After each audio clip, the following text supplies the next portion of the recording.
سے نبرد آزمائے. ہمیں مالی بحران، انتظامی بحران، آئینی بحران، سیاسی بحران، عدالتی بحران سب کا سامنا ہے. لیکن ہمیں غور سے ہم دیکھیں تو معاملہ پاکستان میں اس وقت مالی بحران کا نہیں ہے، اصل بحران نیتوں کا ہے. پاکستان جس طرح کی قوم ہے اور اللہ تعالیٰ نے جو اس کو وسائل دیے ہیں، وسائل کی تقسیم کے بعد پاکستان ایک ایسا ملک بنے گا جو اقوام عالم میں سر اٹھا کے چلنے کے قابل اور ملت اسلامی کی قیادت کرنے کے قابل ہوگا. ہم یہ سمجھتے ہیں کہ ہمیں پاکستان کے آئین کو مضبوط کرنا چاہیے، بہتر کرنا چاہیے، عوام دوست بنانا چاہیے. یہ حکمران دوست آئین سے کام نہیں چلے گا. پاکستان کے آئین کو اس قابل بنائیے کہ عام پاکستانی کی حفاظت کر سکے، اس کے حقوق کا تعین کر سکے، اس کے حقوق کی حفاظت کر سکے، اور ایک ایسی جمہوریت کا خواب آئیے ہم مل کے دیکھیں جس کے ثمرات عام پاکستانیوں تک پہنچ سکیں.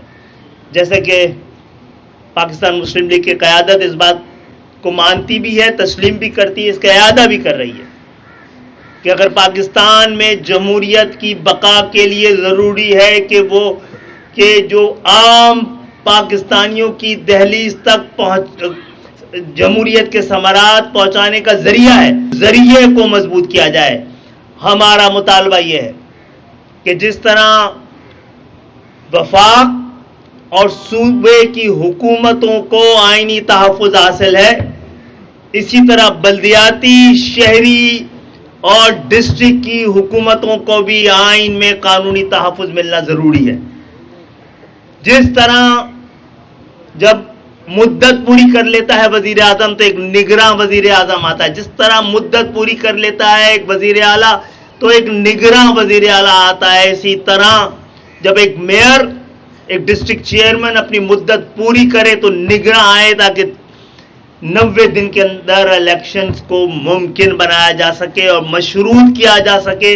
اس کو پاکستانی جمہوریت کے ساتھ میں آپ کی موجودگی میں پاکستان کی جمہوریت، پاکستان کے ایوانوں، پاکستان کے صاحب اختیار سے اور اقتدار سے یہ مطالبہ کرتا ہوں کہ اس بات کو مشروط کریں آپ کہ جب تک third tier of government intact نہ ہو، عام انتخابات پاکستان میں نہ ہو سکے.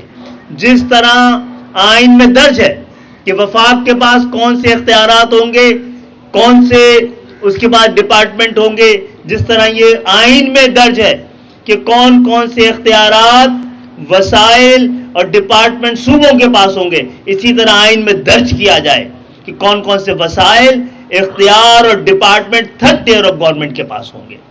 اس کے ساتھ ساتھ ہمیں اس بات کو ممکن بنانا چاہیے کہ فیڈرل کا جو ہے این ایف سی جو ہے وہ پی ایف سی کو این ایف سی کے ساتھ مشروط کیا جائے، ایک ہی چھت کے نیچے، ایک ہی وقت میں، ایک ہی فارمولے کے تحت یہ تقسیم کی جائے، اور اسی وقت وفاق وہ جو ڈسٹرکٹ کی، شہروں کی، دیہات کا فارمولہ طے ہوتا ہے، اسی ایک ہی وقت میں وہ عام پاکستانیوں کی دہلیز تک پہنچنے کا انتظام کیا جائے، جیسے کہ مہذب معاشروں میں ہوتا ہے، طاقتور اور جینوئن جمہوریتوں میں ہوتا ہے. اس کے ساتھ ساتھ ہم یہ سمجھتے ہیں کہ ہمیں مل کر ایک دوسرے کو تسلیم کرنا چاہیے، ایک دوسرے کے مینڈیٹ کو تسلیم کرنا چاہیے. آئیے ہم ایک ایسا پاکستان دیکھیں جس کے پاس جہاں پر جتنا بھی جینوئن مینڈیٹ ہو اتنا ہی اختیار ہو. یہی جمہوریت ہے، یہی جمہوریت کی تعریف ہے. کراچی میں اور سندھ کے شہری علاقوں میں 50 سال سے جن کے پاس کوئی مینڈیٹ نہیں رہا ہے، ان کے پاس 50 سال سے 80%، 9% اور آج کل 100% اختیار ہے. تو میں سمجھتا ہوں کہ ہم مل کر پاکستان کے ایک نئے دور کا آغاز کر رہے ہیں، جہاں پر طاقت کی حکمرانی کے بجائے عوام کی حکمرانی، جہاں طاقت کو آئین سمجھنے کے بجائے آئین کو طاقت سمجھا جائے گا. بہت بہت شکریہ. مجھے ایک منٹ، ایک چھوٹی سی بات میں ایاز بھائی اجازت ہے؟ دیکھیں، اس میں جیسے کچھ چیزیں ہیں جو ایم کیو ایم کی جانب سے رکھی گئی ہیں سامنے، بڑی اہم ہیں، اور ان کی اہمیت جو ہے وہ ایک شہر کے لیے نہیں بلکہ پورے ملک کے لیے.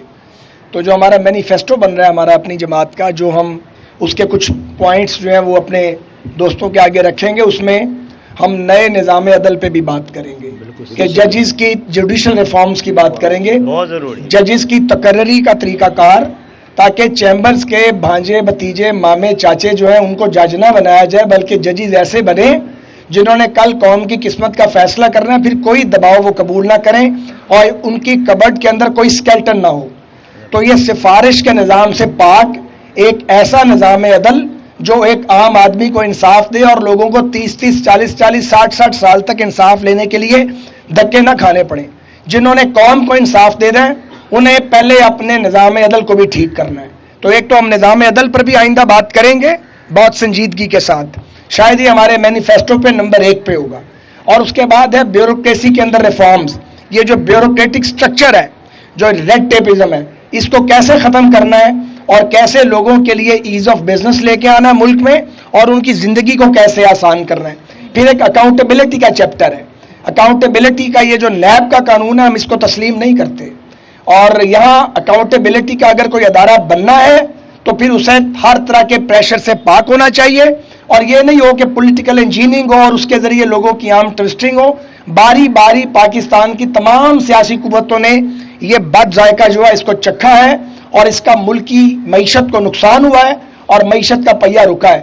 سو بہت کام کرنے کا ہے، وقت کم ہے، اور ہمارے اپنے اپنے مینیفیسٹوز بھی تیار ہو رہے ہیں، اور ہم ایک کامن پولیٹیکل ایجنڈا لے کے ہماری کوشش ہوگی قوم کے سامنے آئیں۔ مہربانی، بہت بہت شکریہ آپ سب کی آمد۔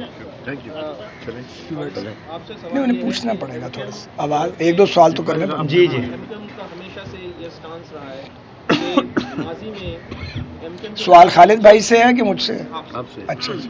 کہ جب بھی ایم کیو ایم کے خلاف آپریشن ہوا اور ذمہ واری جو ہے وہ ان پر ڈالی گئی بدامنی کی، اور وہ نواز شریف کے دور میں ہوئی، تو کیا جو آپ لوگوں کا اتحاد بننے جا رہا ہے یا آپ سمجھتے ہیں کہ لائک مائنڈیڈ ہیں، تو یہ جو ماضی کی تلخیاں ہیں ان کو بھلانے کے لیے، ان کو کم کرنے کے لیے، لیول آف ٹرسٹ بڑھانے کے لیے آپ نے کیا اقدامات کیے، کیا بات چیت ہوئی؟ گزارش یہ ہے کہ یہ ایک دن کی بات چیت کا کام نہیں ہے۔ یہ جس جگہ آج ہم کھڑے ہیں، میں پہلے بھی عرض کر چکا ہوں، یہ ایسا نہیں ہوا کہ خالد بھائی لوگ آئے تھے 2-3 دن پہلے تو ملاقات ہوئی تو وہیں فیصلہ ہو گیا، یہ یکدم تو نہیں ہوا۔ بہت سے سی بی ایمز ہمارے بیچ پچھلے 2-2.5 سال میں ہوئے ہیں۔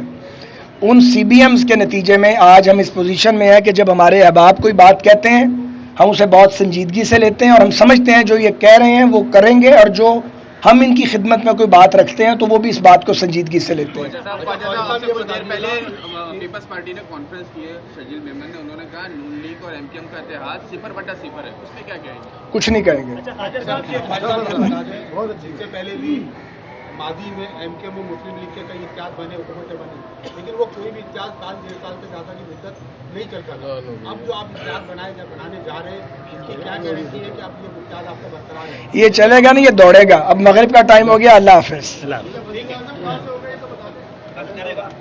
پاکستان سے ہوگا۔